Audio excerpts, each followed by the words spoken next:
ভাই, খুবই নির্মম ঘটনা। আমি আমার ন্যাম ফ্ল্যাটে থাকতাম। তা তার আগের দিন রাতেও আমার সঙ্গে যোগাযোগ ছিল ঊর্ধ্বতন আমাদের সবার সঙ্গে। আমার স্ত্রী বারবার বলছে যে ন্যাম ফ্ল্যাটে 6 নম্বর ভবনে কেউ নাই, শুধু আমরা ছাড়া। আমি তাকে ধমক দিয়েছি। আমার মেয়ে লন্ডনে ব্যারিস্টার, সে আমাকে বারবার ফোন করে বলছে যে পরিস্থিতি ভালো না, আপনি সরে যান। আমি আমার ওয়াইফকে ধমকাইয়ে টেলিভিশনটাকে বন্ধ করতে বলছি, যেগুলো দেখলে ট্রমাটাইজ হব।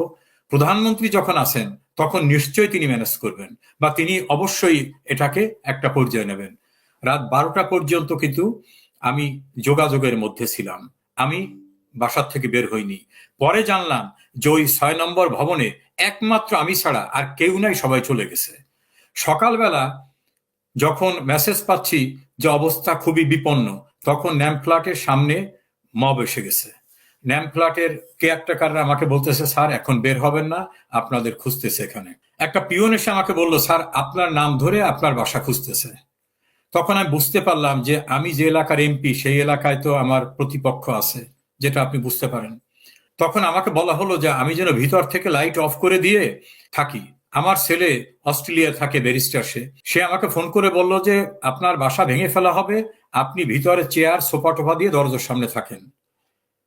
আমি সোফা টেনে আনতে পারি না, আমার শরীরে কুলায় না।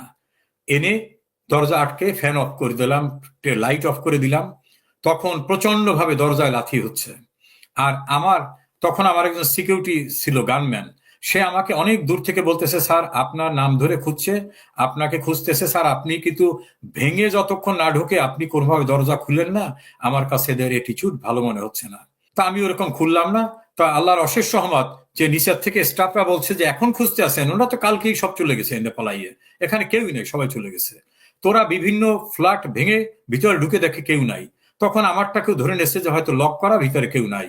এভাবে ওরা যখন উপর থেকে একটু নিচে নামলো, আমাদের ওই লিফট অফ করে দিছিল ওই যারা কর্মচারী, এবং গোটা বিল্ডিং কে তারা ইলেকট্রিসিটি লেস করে দিল। এবং তারা বাইরে শো করলো যে আমরা এখন চলে যাব, স্টাফরা। অর্থাৎ ওরা যাতে বোঝে যে এই বিল্ডিং আর কেউ নাই। এবং আমাকে দূর থেকে আমার গানম্যান বলতেছে, স্যার আপনি সারা রাত থাকতে পারবেন না তো, ওখানে তো লাইটও থাকবে না, এখন ডোর আটকাইয়া মেইন যে গেট, ক্লপসেবল গেট, সেটাও আটকাই, কিন্তু স্টাফরা সব চলে যাচ্ছে। আর তারা এখন আর কারো ফোনও ধরতেছে না। আর যেহেতু মানুষ চতুর্পাশে আছে, ওরা ফোন ধরলে ওরাও অভিযুক্ত হতে পারে, আপনি বেরোয় যেতে পারতেছেন কিনা। তখন আল্লাহ, আমার মনে হয় আল্লাহর কুদরতি শক্তিতে একজন লোক আসলো। সে ছাত্রদের আন্দোলনের সঙ্গে ছিল, আমি তার নামটা তার নিরাপত্তার সাথে বলবো না। আমি নাকি এক সময় অন-11-এর সময় তার স্ত্রী আমার কাছে গেছিল তার মামলা নিয়ে, আমি তাকে সাহায্য করেছিলাম।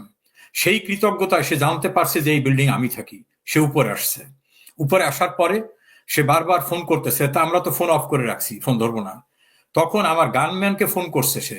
ফোন পর করা গানম্যান বলছে, স্যার আপনাকে উপকার করছিল এক এক ভদ্রলোককে, সে উপরে গেছে। তো এখন তো দেখি আমার উপায় নাই। তখন দরজাটা খুললাম। খোলার পরে আমি এবং আমার স্ত্রী সারা শরীর থেকে ঘর্মাক্ত অবস্থা। আমার স্ত্রী তখন বাথরুমের ভিতরে আটকা, এবং আমার ছেলের বউয়ের অর্নামেন্টস থেকে শুরু করে সব বাসার ভিতরে। তো বললো যে আপনাদের ড্রেস চেঞ্জ করেন, কোনো কিছু হাতে নিতে পারবেন না। তা আমি একটা গেঞ্জি, যেগুলো বাথরুম ব্যবসা ব্যবহার করো, ওইরকম একটা গেঞ্জি গায়ে দিলাম, আর পায়ে পন্স। ও আমাকে মাস্ক পরালো। মাস্ক পরাইয়ে বললো যে আপনি মাস্কটা পরার পর আমার ঘাড়ের উপর কাত হয়ে থাকবেন। আর আমার মিস্ট্রেসকে বললো যে ম্যাডাম, আপনি কোনো ব্যাগও হাতে রাখবেন না, আপনি সাদি বলবেন যে উনি খুব অসুস্থ, ওনার ধরো, আপনাদের পরিচয় দিবেন না। এইভাবে হাঁটতে হাঁটতে নিচে নামালো, এবং নিচে নামাবার পরে 6 নম্বর ন্যাম ফ্ল্যাটের যিনি মসজিদের ইমাম, ওই ইমাম সামনে চলে আসছে, কারণ ও আমাকে দেখছে। তা আমি ওরে দূর থেকে ইশারা দিয়ে বললাম, ইমাম সাহেব সরেন সরেন। ইমাম সরতেছে না, কারণ সে মনে করতেছে আমাকে এখন এই মব বোধহয় ধরে নিয়ে যাচ্ছে। যেহেতু ইমামের সঙ্গে আমার একটা ভালো রিলেশন ছিল, তো ওই যে আমাকে নামাচ্ছে নিচে, ওর কাছে এসে ওই ফ্ল্যাটের 2জন পিয়ন চলে আসলো। পিয়নরা আমার দ্বারা আমার বাসায় মাঝে মধ্যে যেত, আমি একটু টিপস দিতাম। তাদের একটু দয়া হচ্ছে যে সবাই চলে গেছে, উনি জান নাই। এখন আমাকে যখন ওরা ধরে নামাচ্ছে, তখন ওরে জিজ্ঞেস করতেছে মবের লোকেরা যে উনি কে। সে বলছে, এই বেটা, আমি নিজেও তো একজন সমন্বয়ক, উনিকে আমি চিনি না। উনি আসছিল এখানে কোন এমপির বাসায় বেড়াইতে, চিকিৎসার জন্য। আর তখন আমার অবয়বটা একটু এলোমেলো অবস্থা ছিল। তা বেড়াইতে আসছে চিকিৎসার জন্য। তা আমার বলছে, আপনি কোথা থেকে আসছেন? তা আমি বললাম, পিরোজপুর থেকে। কার বাসায় আসছেন? আমাকে একটা অসত্য কথা বলতে হলো। তারপর কেন আসছেন? ও চিকিৎসার জন্য। আর উনিকে? তা আমি বললাম, আমার ওয়াইফ। তা আমার ওয়াইফ ওইভাবে, সে তো ভীত সন্ত্রস্ত এবং কান্নাকাটি করতেছে।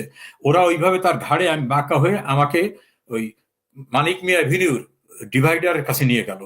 দূর থেকে আমি দেখতেছি আমার গানম্যান চলে আসতেছে, আমি তাকে ইশারা দিলাম যাতে না আসে। তখন ওই ছেলেদের ভিতরে একটি ছেলে, পরে তার আমি নাম জেনেছি, তার নিরাপত্তার সাথেও নামটা বলবো না, সেও জানতে পারতো না যে আমি ওই লোক। সে বললো যে উনি কোন হসপিটালে যাবে। তো ওই যে যে সমন্বয়ক ছিল ওই অঞ্চলের, সে বললো যে এ কোন হসপিটালে আপনার ডাক্তার দেখান। তা মুহূর্তের ভিতরে আমার মনে হলো যে আমরা বলি যে অ্যাপোলো হসপিটালে। তখন একটা সিএনজিতে ধরিয়ে এনে, সিএনজিতে লোক ছিল, নামাইয়ে সেই সিএনজিতে আমাকে উঠে দিয়ে বললো যে ডাইরেক্ট নিয়ে যাবা। তা আমি পথে ওই সিএনজির ভিতরে আমার স্ত্রীর ঘাড়ে মাথা রেখে ওইভাবে যাচ্ছি। আমরা কিন্তু বাসার থেকে কিছু নিয়ে বেরোতে পারিনি, ইভেন মোবাইল ফোন চশমাও নিয়ে বেরোতে পারিনি। আমরা চলে গেলাম অ্যাপোলোতে। অ্যাপোলোতে যাওয়ার পর এখন আমি তো সিএনজি ড্রাইভারকে টাকা দেওয়ার মতো অবস্থা আমার নাই। তো সেখানে যাওয়ার পরে অন্য একটা লোকের সাহায্য নিয়ে আমার পরিবারের এক সদস্য, একটি মেয়ে, তার সঙ্গে যোগাযোগ করলাম। যোগাযোগ করার পর সে দূর থেকে ক্যাজুয়াল ড্রেসে চলে আসছে। আসার পর আমাদের খুঁজে পাচ্ছে না, কারণ আমার তো ডিসগাইজে। তারপরে এক পর্যায়ে ওরে দেখার পর আমার ওয়াইফ ওকে ডেকে আনলো। ডেকে আনার পরে ও বলল আমাদের রিক্সায় ওঠেন। রিক্সায় পর্দা টেনে এইভাবে তার বাসায় নিয়ে গেল। তার বাসায় থাকলাম 1 সপ্তাহ। 1 সপ্তাহ পরে শুনলাম যে এই বাসাটা আমাদের ফ্যামিলির বাসা, এটি অনেকে জানে। সেখান থেকে শিফট হয়ে আর একজন দূরবর্তী আত্মীয়র বাসায় গেলাম। সেই দূরবর্তী আত্মীয়র বাসায় বসুন্ধরা এলাকায়। সেখানে রুমের ভিতর থেকে বাইরে বের হতাম না, ওখানে থাকতাম। হঠাৎ করে একদিন আমার গেটে এসে বারবার, মানে যে ফ্ল্যাটে আমি থাকি সেই ফ্ল্যাটে মানে একজনের বাসায় একটা রুমে থাকি, সেই বাসায় এসে বারবার নক করতেছে এবং দরজা খুলতে বলতেছে। তা ওই বাসার যিনি মালিক, তিনি আমার অনেক দূরের আত্মীয়, আমার সঙ্গে আগে পরিচয় ছিল না। সে এসে বলতেছে যে একটা নাম বলতেছে যে এই নামে একটা লোক আসছে। তাহলে এই নামে ভালো করে শুনে আসুন তো। সে বলে আপনার উপজেলা ছাত্রলীগের সভাপতি তাপস চৌধুরী। তাহলে এই ভাষা তো জানার কথা না। তখন আমার স্ত্রীকে বললাম তুমি গেটে যেয়ে দেখো এবং বলো যে আমি এখানে নাই। তা আমার স্ত্রী যে সামনে যে দেখে, ও ঢুকে পড়ছে ভিতরে। তো বলে তাপস কি খবর তোমার? সে বলে ভাইয়ের সঙ্গে কথা বলতে হবে। বলে তোমার ভাইয়া তো এখানে নাই। কারণ না, আমরা টেলিফোনে তার লোকেশন ফাইন্ড আউট করছি, হ্যাকাররা তার লোকেশন ফাইন্ড আউট করছে, আপনি মিথ্যা কথা বলতেছেন, সে রুমের ভিতরে আছে। তখন এই বাসার যিনি মালিক এবং তার বাচ্চারা এবং তার শাশুড়ি বাসায় ছিল, তারা সবাই চিৎকার করে বলছে না উনি বাসায় নেই। বলে আমি ভিতরে যাবো, উনি বাসায় আছেন। এক পর্যায়ে আমার আর কোনো উপায় ছিল না।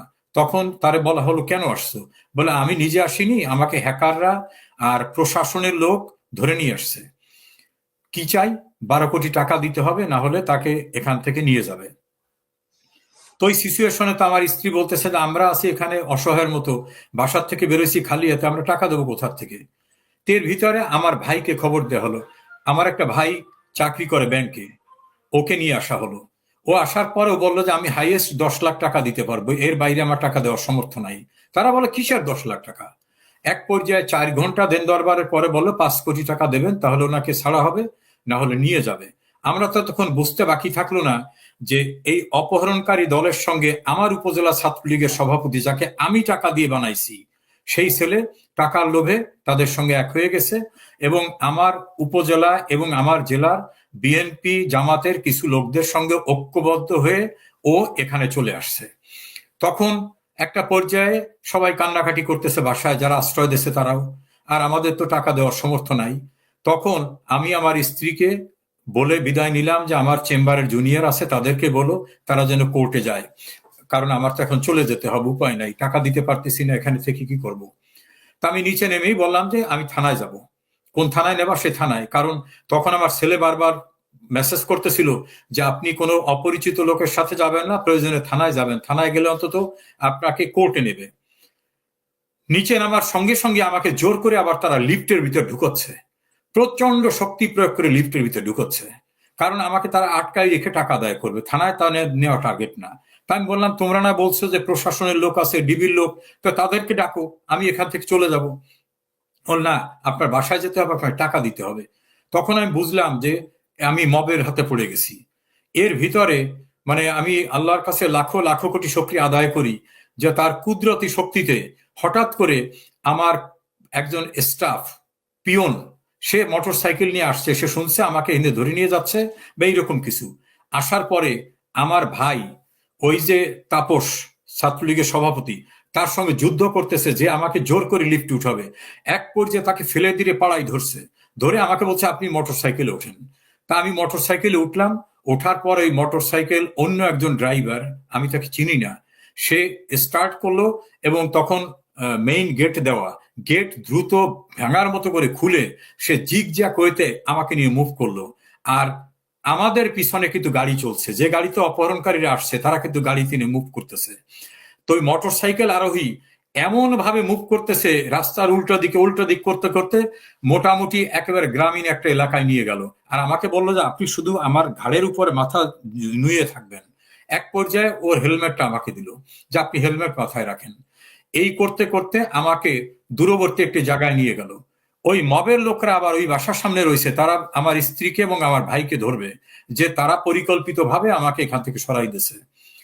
তা রাত 1টার সময় যখন ওরা ওখান থেকে চলে গেল, তখন আমার ওয়াইফকে সেই বাসার থেকে শিফট করা হলো এবং আমার ভাইও অনেক ঝুঁকি নিয়েছে জীবনের। মানে কি বলবো, এই সময় কেউ ঝুঁকি নেয় না, আমার ভাই যে ঝুঁকিটা আমার জন্য নেছেন। তারপর আমার ওয়াইফকে রাতে আর এক বাসায় নিয়ে যাওয়া হলো। আর ওই বাসাওয়ালা যাদের বাসায় ছিলাম তাদেরকে উপর্যুপরি থ্রেট করা হলো যে তোমরা সাহায্য করছো ইত্যাদি ইত্যাদি। লাকিলি ওই বাসার নিচে সিসিটিভি ছিল। সমস্ত এই যে আমাকে নিয়ে জোর করতেছে, তুলতেছে, হামলা করতেছে, সমস্ত রেকর্ডটা আমরা সংগ্রহ করতে পেরেছি। আবার একইভাবে আমার নাজিরপুরের বাড়ি যখন ভাঙতেছে, লুট করতেছে, ট্রাকে উঠছে, সমস্ত তথ্যপত্র আগুন দিতেছে, উচ্ছ্বাস করতেছে, সব আমরা পেলাম। সেখান থেকে আমাকে যেখানে নিয়ে যাওয়া হলো, এক রাত সেখানে থাকলাম। তখন মনে হলো বাড়ি ভাই যে দেশের কোথাও আমি নিরাপদ না, কারণ এত গোপনে আসছি, সেই জায়গাও আমি নিরাপদ না। তখন আল্লাহর উপর ভরসা রেখে কিছুটা ডিসগাইজ করলাম নিজের বডিকে। ডিসগাইজ করে আমার খুব ঘনিষ্ঠ এক বন্ধু, সাবেক একজন এমপি, সে রাজনীতি করে না, সে এবং আমার ভাই, এদের সাহায্য নিয়ে আমি অন্যের গাড়িতে মুভ করলাম। মুভ করে একটি সীমান্তে আসলাম। সেই সীমান্তে কিন্তু আমার কেউ নাই, কেউ আগের থেকেও কারোর সঙ্গে কোনো যোগাযোগ নাই। ওখানে আসার পরে যোগাযোগ করলাম যারা পারাপার করে তাদেরকে। তারা আগে টাকা না দিলে কিছুই করবে না, টাকা পয়সা তো কিছু নিয়ে আমি বের হতে পারিনি। তখন তাদের দয়া হয়েছিল বোধ হয়, দয়া হওয়ার পর আমাকে একটা বাগানের ভিতর ঢুকলো। সেখান থেকে বললো যে না, এখন এপারের ফোর্সটা আছে, ওপারে ফোর্সটা আছে, আপনাকে পানির ভিতরে নামতে হবে। একটা কর্দমাক্ত পুকুরের ভিতরে আমি 2.5 ঘন্টারও বেশি, বলা যেতে পারে 2.5-3 ঘন্টা, আমার গায়ে তখন পানির ভিতরে থাকা খারাপ খারাপ জিনিস লেগে যাচ্ছে। আর আমি যে তার কাটার বেড়া অতিক্রম করছি, আমার শরীর থেকে রক্ত বের হচ্ছে, সারা শরীর ছিঁড়ে ভেঙে গেছে। এই অবস্থায় 3.25 ঘন্টার সময় আমি বর্ডার ক্রস করতে সক্ষম হলাম। ওপারে যোগাযোগ করে সেখান থেকে আমাকে একজনারা নিতে আসলো। মানে আমাকে যারা বর্ডার পর্যন্ত দিয়ে গেছিল তারা হয়তো কারোর সঙ্গে যোগাযোগ করছে। আমি তখন সারা শরীর আমার কাদা, এই যে পুকুর থেকে, গ্রামের পুকুরের ভিতর থেকে শুকাবার পরে মাছ ধরতে গিয়ে যেরকম কর্দমাক্ত অবস্থা থাকে, সেই অবস্থায় আমি উঠলাম। তখন একটা বাড়িতে গিয়ে তাদের টিউবওয়েলের নিচে আমি বসলাম, সেখানে তাদের লোকরা পানি চেপে দিল। সেখান থেকে একজনের বাসায় নিয়ে যাওয়া হলো। যে বাসায় নেওয়া হলো তারা বললো আপনার মুখে কানে সবখানে তো কাদা। তখন তাদের বাসায়, তিনি বাংলাদেশের একজন একসময় কর্মকর্তা ছিলেন, তার বাসায় সে দেখে অবাক হয়ে গেল যে আপনার চেহারা তো এরকম কোনদিন দেখিনি স্যার। তার বাথরুমে গিয়ে গোসল করলাম। গোসল করে বের হওয়ার পর সে বলছে না, আপনার সারা শরীর তো কাদা রয়ে গেছে, কারণ আমি হাত দিয়ে কাদাও সরাতে পারতেছি না, এমন অবস্থা। তো এখন আমি ওই প্যান্ট পরে বেরোইছি, তখন সে তার একটা লুঙ্গি দিল এবং তার একটা গেঞ্জি দিল। এই লুঙ্গি আর গেঞ্জি পরে তার লিভিং রুমে আসলাম। তখন সে বলে স্যার আপনার সারা মাথায়, কানে, উপরে এখানে কাদা রয়ে গেছে, আপনি আবার গোসল করেন। এইভাবে তার বাসায় বেশ কিছুদিন থেকে আমি তার কৃতজ্ঞতা শেষ করতে পারবো না, যে তার পরিবার এবং তার ঝুঁকি নিয়ে সে অনেকদিন তার বাসায় আমাকে রাখছে। সে যে স্থানে দাঁড়ানো, তার বাসায় কোনো বাইরের লোককে রাখার কথা না, সেন্সিটিভ মানুষ। তারপর সেখান থেকে আমি অনেক দূরে এসে আবার একজনের বাড়িতে থাকলাম, বাংলাদেশের এক নাগরিক যারা দিল্লিতে সেটেল হয়েছে, সরি কলকাতায় সেটেল হয়েছে। তার বাসা থেকে তারপর গেলাম কলকাতায়। কলকাতায় যাওয়ার পরে বাংলাদেশ থেকে আত্মীয় স্বজনের সাহায্য নিয়ে সেখানে থেকে কিছুদিন পরে দলের নেতা কর্মীদের সঙ্গে দেখা হলো। তারপরে বাংলাদেশে আমার বোন ভগ্নিপতির একজন কলিগ হিন্দু, সে পরে ইন্ডিয়া চলে গেছে, তার বাড়ি থেকে আশ্রয় নিলাম। তার বারান্দায় মানে যেখানে থাকছি সেসব জায়গায় থাকায় আমরা কোনোদিন অভ্যস্ত না। তারপর কৃতজ্ঞ সেই ভদ্রলোক এবং তার পুত্রবধূ, তার ছেলে, তার পরিবার আমাকে এত আন্তরিকতার সঙ্গে রেখেছেন। তারপর সেখান থেকে গেলাম মূল কলকাতায়। মূল কলকাতায় যাওয়ার পরে ধার উদ্ধার করে ওখানকার গভর্নমেন্টের সঙ্গে যোগাযোগ করে আমার পাসপোর্টে অ্যারাইভাল সিল নিয়ে, এক্সিটের পারমিশন নিয়ে তারপরে সেখান থেকে দেশের বাইরে আসতে সক্ষম হই। আমার কাছে স্বপ্নের মতো মনে হয় যে মৃত্যুর ভিতর থেকে বেঁচে আসছি, এবং প্রতিটা স্তরে মনে হয় যে আল্লাহ তার কুদরতি শক্তি দিয়ে আমাকে প্রতিটি জায়গায় অতিক্রম করিয়ে আনছেন। এরপরে আমার স্ত্রী, সে তো অসহায় অবস্থায়, কারণ ছেলে মেয়ে কেউ দেশে নাই, আমার বাড়ি ঘর সব পুড়িয়ে দেছে। সেও জীবনের অনেক ঝুঁকি নিয়ে, অনেক মানুষের সাহায্য নিয়ে তারপর সেও প্রতিবেশী দেশে আসতে সক্ষম হয়। সেও ঝুঁকির ভিতর থেকে আসে। তাকে নিয়েই আমি প্রতিবেশী দেশ থেকে আর একটা দেশে এসে কোনোভাবে জীবনযাপন করতেছি। সে যে অভিজ্ঞতা, সে অভিজ্ঞতা কল্পনাতীত অভিজ্ঞতা। এমন করুণ অবস্থার ভিতর থেকে নিশ্চিত মৃত্যুর মুখোমুখি হয়ে বেঁচে আছি, আল্লাহর কাছে প্রতি মুহূর্তে শুকরিয়া আদায় করি। অনেক মানুষ আপনাকে চেনেন, জানেন, তারা এখানে মন্তব্য করছেন। সাইফুল হক দিদার বলে একজন লিখেছেন, আল্লাহ আপনাদের বাঁচিয়ে রেখেছেন হয়তো এ দেশের জন্য কিছু করার জন্য, অতএব দেশের জন্য কিছু করবেন ইনশাআল্লাহ। যদি বেঁচে থাকি ইনশাআল্লাহ, আল্লাহ আমাকে অনেক দিয়েছে। আমি একজন প্রতিষ্ঠিত আইনজীবী, আমার আয়ের কোনো কম ছিল না। আমি এমপি হওয়ার আগের বছর আমি একেবারে এক্সাক্ট অ্যামাউন্ট বলতে পারি, 62,58,523 টাকা ট্যাক্স দিয়েছি। আমি ইচ্ছা করলে অনেক বড় বড়দের মতো 5 লাখ টাকা ট্যাক্স দিতে পারতাম। আমি 62.5 লক্ষ টাকা ট্যাক্স দিয়েছি। আমার ছেলে মেয়েরা লেখাপড়া শেষ করেছে আমি এমপি মন্ত্রী হওয়ার বহু পূর্বে। আমার পৈতৃক প্রচুর সম্পত্তি আছে। আমি নিজে আল্লাহ চাহে তো অনেক ভালো কিছু করেছি। কাজে আমার কাছে নতুন করে কিছু পাওয়ার নাই। বাকি জীবনটা আল্লাহ দিয়েছে, মানুষের কল্যাণে আমি নিবেদন করতে চাই নিজেকে। যতক্ষণ বেঁচে থাকি আল্লাহ যেন আমাকে তৌফিক দেয় কোনো মানুষের জন্য ক্ষতি না করি। দেশমাতৃকা এবং মানুষের কল্যাণে যেন আমার যেটুকু সমর্থক থাকে তা নিয়ে যেন কাজ করি। আমিও মানুষের কাছে সেই দোয়া চাই।